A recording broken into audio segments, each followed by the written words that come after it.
They spent the afternoon drinking in a Lazarus bodega run by a Mexican. Some soldiers came in.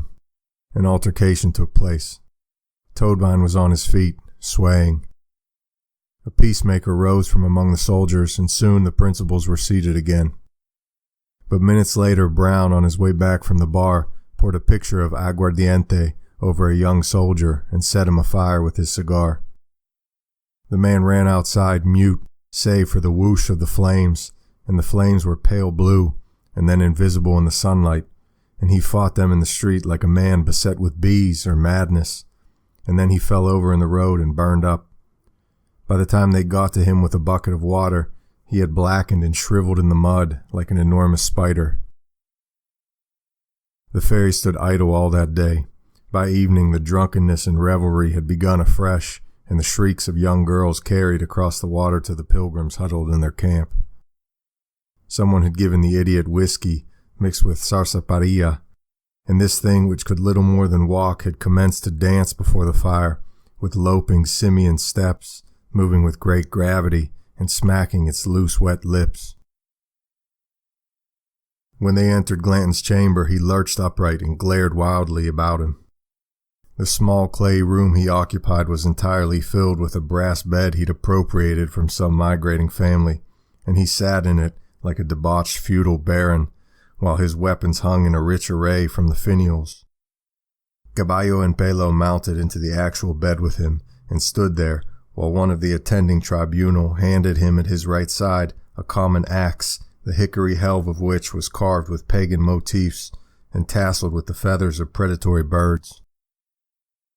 Glanton spat.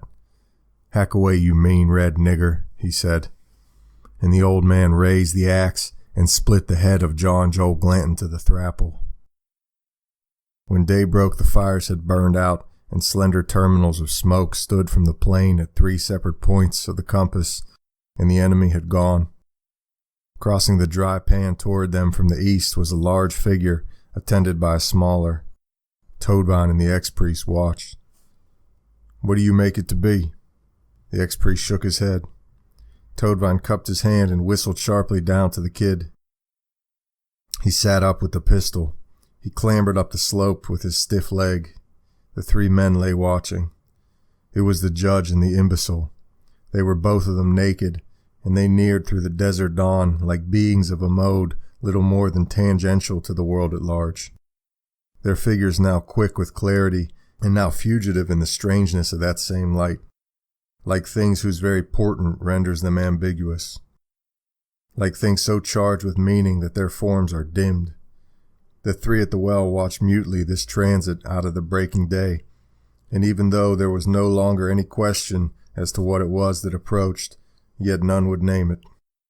They lumbered on, the judge a pale pink beneath his talc of dust, like something newly born, the imbecile much the darker, lurching together across the pan at the very extremes of exile, like some scurrilous king, stripped of his vestiture, and driven together with his fool into the wilderness to die.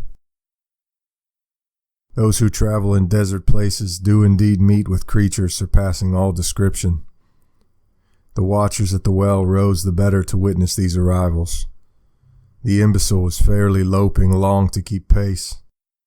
The judge on his head wore a wig of dried river mud, from which protruded bits of straw and grass, and tied upon the imbecile's head was a rag of fur with the blackened blood side out. The judge carried in one hand a small canvas satchel, and he was bedraped with meat like some medieval penitent. He hove up at the diggings and nodded them a good morning, and he and the idiot slid down the bank and knelt and began to drink. There were wolves and jackals in that region, and they cried all the forepart of the night until the moon came up, and then they ceased as if surprised by its rising. Then they began again. The pilgrims were weak from their wounds. They lay down to rest, but never for long, and never without scanning the skyline to the east for any figure intruded upon it.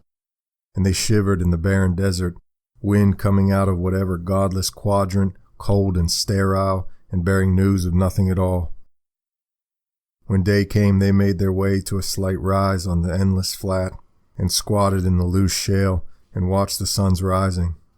It was cold, and the ex-priest in his rags and his collar of blood hugged him. On this small promontory they slept, and when they woke it was mid-morning, and the sun was well advanced. They sat up and looked out. Coming toward them over the plain in the middle distance, they could see the figure of the judge, the figure of the fool.